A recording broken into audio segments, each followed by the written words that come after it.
అందరికీ నమస్కారం అండి. ఈరోజు నేను ఇంటర్ ఫస్ట్ ఇయర్ ఇంగ్లీష్ సిలబస్ను ఎక్స్ప్లెయిన్ చేయబోతున్నానండి.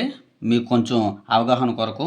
ఎందుకంటే మనకు కనీసం పాస్ అవ్వాలన్నా, మంచి స్కోర్ సాధించాలన్నా మనకి సిలబస్ ముందుగా ఐడియా ఉండాలి. అదే ప్రయత్నం నేను చేస్తున్నానండి. ఈ సిలబస్లో మనకి 20 క్వశ్చన్స్ ఉంటాయండి. వాటినే మనం రోమన్స్ అంటాము. 100 మార్క్స్ ఉంటుంది ఇంగ్లీషు. ఈ ఫస్ట్ ఇయర్ ఇంగ్లీష్కి వచ్చేసరికల్లా సెక్షన్ ఏలో ఫస్ట్ రోమన్ అని, సెకండ్ రోమన్ అని, థర్డ్ రోమన్ అని, fourth Roman, fifth and 5 Romans ఉంటాయమ్మా. ఈ 5 రోమన్స్ కూడా సెక్షన్ ఏ నుంచి 40 మార్క్స్ మనకి వస్తాయి. ఇందులో ఫస్ట్ రోమన్ ఏం చూద్దాం. ఎనోటేషన్స్ అమ్మ. ఎనోటేషన్స్ అంటే ఏంటనుకున్నారు? సందర్భ వాక్యాలు. తెలుగులో సందర్భ వాక్యాలు మనం రాసేవారము. అంటే ఏంటి? కవి పరిచయము, వివరణ, సందర్భం అని రాసేవారు. ఇంగ్లీష్లో కూడా ఒక ఎనోటేషన్స్కి మనకి రెఫరెన్స్ రాస్తాము, కాంటెక్స్ట్ రాస్తాము, ఎక్స్ప్లెనేషన్ రాస్తాము. ఇలా 3 పారాగ్రాఫ్స్ అని రాయవలసి ఉంటుంది ఒక క్వశ్చన్కి. దాన్ని మనము ఎనోటేషన్స్ అంటామమ్మా. ఈ ఎనోటేషన్స్ మనకి ఎక్కడి నుండి వస్తాయటమ్మా? మనకి ఇంగ్లీష్లో చూడమ్మా 3 రకాలుగా ఉంటుంది మన ఇంగ్లీష్. ఏంటంటే గద్య భాగము, పద్య భాగము, అదేవిధంగా ఉపవాచకము. ఆ గద్య భాగాన్ని ఇంగ్లీష్లో ప్రోజ్ అంటారమ్మా. ఈ ఫస్ట్ రోమన్లో ప్రోజ్ నుండి మనకి 4 క్వశ్చన్స్ ఇస్తారమ్మా. అంటే 4 ఎనోటేషన్స్ ఇస్తారు. ఈ 4 క్వశ్చన్స్ కూడా మనకి 4 లెసన్స్ నుండి వస్తాయమ్మా. మనకి యాక్చువల్గా గద్య భాగం అంటే ప్రోజ్లో మనకి 5 లెసన్స్ ఉంటాయమ్మా. ఈ 5 లెసన్స్లో మనము 4 క్వశ్చన్స్ వస్తాయి. ఆ 4 క్వశ్చన్స్లో మనం 2 క్వశ్చన్స్ రాస్తే మనకి చాలమ్మా ఈ ఫస్ట్ రోమన్ నుంచి. ఆ 2 క్వశ్చన్స్కి ఈచ్ క్వశ్చన్ క్యారేజ్ 4 మార్క్స్. అందువల్ల 2 4 8 మార్క్స్ ఇచ్చామమ్మా ఇక్కడ. అదేవిధంగా సెకండ్ రోమన్ అమ్మ. ఈసారి అనోటేషన్సే ఎక్కడ నుండి వస్తున్నాయమ్మా? పోయిటరీ నుంచి.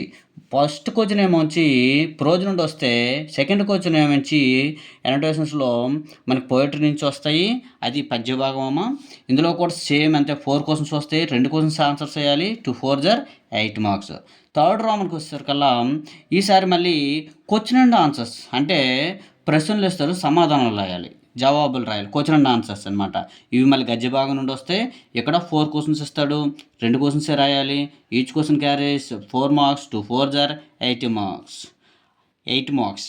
అదేవిధంగా ఫోర్త్ రోమన్ చూడమ్మా. ఇవి క్వశ్చన్ అండ్ ఆన్సర్స్ ఈసారి పోయిటరీ నుండి ఇస్తాడమ్మా. ఇందులో 4 క్వశ్చన్స్ ఇస్తాడు. 2 క్వశ్చన్స్ మనము రైట్ చేయాలి. 2 4 8 మార్క్స్ అమ్మ. ఈ విధంగా 4 రోమన్స్ కూడా 4 క్వశ్చన్స్ ఇస్తే 2 రాయాలి మనము. ఇవి 4 రోమన్స్. ఇక్కడ 5th రోమన్ చూడమ్మా. చాలా important 5th Roman. Non detail అమ్మ. ఉపవాచకం అంటాం కదమ్మా. దీంట్లో నుంచి 3 క్వశ్చన్స్ ఇస్తాడమ్మా మనకి. ఓన్లీ 1 క్వశ్చనే రాస్తే సరిపోతుంది. Each question only 1 question carries 8 marks. 8 mark questions అమ్మ. అంటే 2 క్వశ్చన్స్తో సమానం ఇది. 8 మార్క్స్. ఈ 8 మార్క్స్ ఎక్కడి నుండి వస్తుంది? Non detail. 3 క్వశ్చన్లు ఇస్తాడు. అందులో ఒకటే రాయాలి మనకి. ఇందులో ముఖ్యంగా ఈ ఒకటి అనేది ఇంటర్ ఫస్ట్ ఇయర్కి వచ్చినప్పుడు అయితే ఒక మెయిన్ మంచి లెసన్ చెప్పుకోవాల్సి వస్తుంది. దీన్ని ఎక్స్ప్లెయిన్ చేస్తాను నెక్స్ట్ వీడియోలో ఏంటనేది. సో ఇది సెక్షన్ ఏకి సంబంధించి 40 మార్క్స్ సంబంధించింది ఫస్ట్ ఇయర్ ఇంగ్లీష్లో. ఇప్పుడు సెక్షన్ బికి వచ్చేస్తాం. సెక్షన్ బి అందరికీ తెలిసిందేనమ్మా. క్వశ్చన్ నెంబర్ 6 ఉంటుంది, క్వశ్చన్ నెంబర్ 7 ఉంటుంది. ఈ 2 కూడా పాసేజ్లే. ఈ పాసేజ్లో ఫస్ట్ రోమన్ 6లో మనకి 5 క్వశ్చన్స్ ఇస్తాడు, 5 మార్క్స్. రోమన్ 7th మనకి 5 క్వశ్చన్స్ ఇస్తాడు, 5 మార్క్స్. సెక్షన్ బి నుంచి మనకి 10 మార్క్స్ పాసేజ్లు వస్తాయి. ఈజీగా ఇక్కడ స్కోర్ చేయొచ్చు మనం. నెక్స్ట్ మా సెక్షన్ సి అమ్మ. ఇప్పుడు మనకి ఇంటర్ ఫస్ట్ ఇయర్ ఇంగ్లీష్.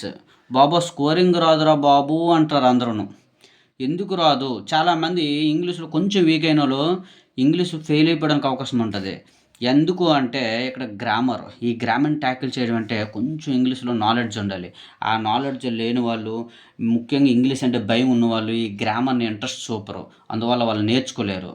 కాబట్టి వాళ్ళకి కొంచెం డౌట్ఫుల్గా ఉంటుంది. అదేవిధంగా ఎక్కువ స్కోర్ కావాలన్నా సరే ఈ గ్రామర్ని మనం బాగా ట్యాకిల్ చేయాలి. కాబట్టి ఆ గ్రామర్లో ఏముంటాయి చూద్దాం సెక్షన్ సిలో.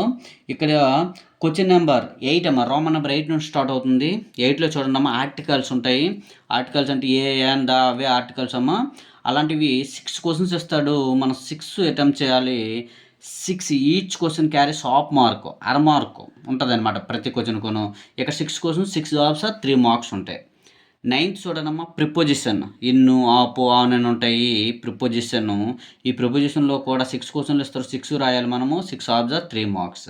10th చూడమ్మా verb forms, very very important అమ్మా వెర్ ఫార్మ్స్. వెర్ ఫార్మ్స్ తెలియాలంటే మీకు టెన్సెస్ తెలియాలి.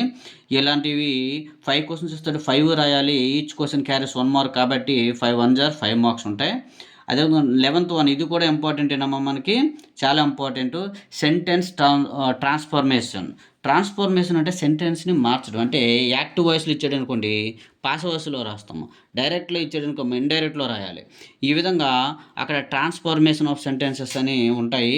ఇది కూడా చాలా ఇంపార్టెంట్ టాపిక్ అమ్మ. ఇందులో కూడా 5 క్వశ్చన్స్ ఇస్తాడు, 5 కూడా రాయాలి మనం, 5 1 జార్ 5 మార్క్స్. క్వశ్చన్ నెంబర్ 12, అదే రోమన్ నెంబర్ 12. ఈ రోమన్ నెంబర్ 12 చూడండి అమ్మా, correction of sentences.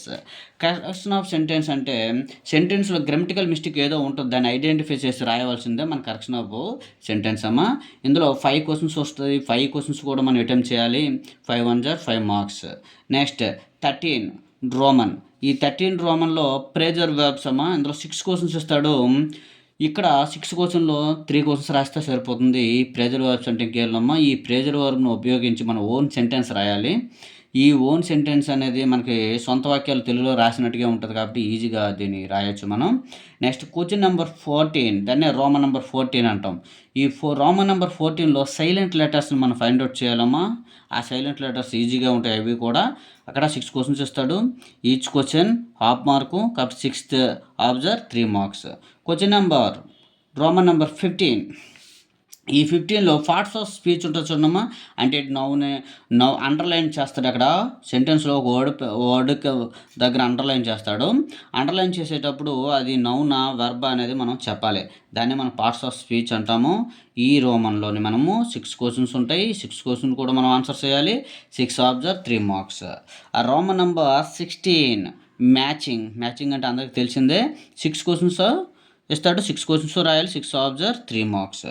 Question number 17, ఇక్కడ పై షార్టు లేదా పారాగ్రాఫ్ రాయమంటాడు. అయితే అక్కడ కొంత డయాగ్రామ్ ఇచ్చేసి దానికి సంబంధించిన పాసేజ్ రాయమంటాడు పారాగ్రాఫ్ రూపంలో, లేదా పారాగ్రాఫ్ ఇచ్చేసి దానికి సంబంధించిన పై చార్ట్ రాయమంటాడు. ఏదో ఒకటి రాయాలి. 2 క్వశ్చన్స్ ఉంటాయి అందులోని. ఆ 2 క్వశ్చన్, ఒక క్వశ్చన్ రాస్తే చాలు, మనం పై చార్ట్కి వెళ్ళిపోతాం, సాధారణంగా పిక్చర్కి వెళ్ళిపోతున్నాం కాబట్టి దానికి 5 మార్క్స్ అమ్మ, 1 5 జార్ 5 మార్క్స్ అమ్మ. నెక్స్ట్ క్వశ్చన్ నెంబర్ 18 కూడా, ఇది కూడా ఆప్షన్ అమ్మా. ఇక్కడ కూడా ఆప్షన్ ఉందమ్మా. ఆడ్ వర్డ్స్ ఉన్నాయి, ట్రాన్స్క్రిప్షన్స్ ఉన్నాయి. ట్రాన్స్క్రిప్షన్స్ కొంచెం తెలుసుకోవాలి కాబట్టి ఆడ్ వర్డ్స్ ఈజీగా ఉంటాయి కాబట్టి ఆడ్ వర్డ్స్ మనం చూస్ చేసుకోవాలి. ఆ విధంగా ట్రాన్స్క్రిప్షన్స్, ఆడ్ వర్డ్స్ అని 2 క్వశ్చన్తో మనం 1 క్వశ్చన్ చూస్ చేసుకుంటే సరిపోతుంది. 1 క్వశ్చన్ రాస్తే 1 5 జార్ 5 మార్క్స్ అమ్మ. క్వశ్చన్ నెంబర్ లాస్ట్ 2 అమ్మ. క్వశ్చన్ నెంబర్ 19 సిలబల్స్ అమ్మ. సిలబల్స్ వర్డ్ ఇస్తాడు, ఆ వర్డ్లో ఎన్ని సిలబల్స్ చెప్పాలి, అలాగే 10 వర్డ్స్ ఇస్తాడు, ఓన్లీ 6 వర్డ్స్కి కరెక్ట్గా రాస్తే సరిపోతుంది, 6 ఆబ్జర్వ్ 3 మార్క్స్ అమ్మ. సో ఆ విధంగా క్వశ్చన్ నెంబర్ 19 సిలబల్స్ మనం ట్యాకిల్ చేయొచ్చు. లాస్ట్ క్వశ్చన్ చూడమ్మా, question number 20 dialogue completion. Dialogue completion అంటే డైలాగ్ వాడే ఇస్తాడు, బ్లాంక్స్ ఇస్తాడు, ఆ బ్లాంక్స్ని ఫిల్ చేస్తే చాలు, మనకి 4 బ్లాంక్స్కి ఇస్తాడు. 4 బ్లాంక్స్ ఫిల్ చేస్తే చాలు, 4 1 జారు 4 మార్క్స్ అమ్మ. ఇదమ్మా మనకి టోటల్ సిలబస్. మీకు అర్థమైంది అనుకుంటున్నాను.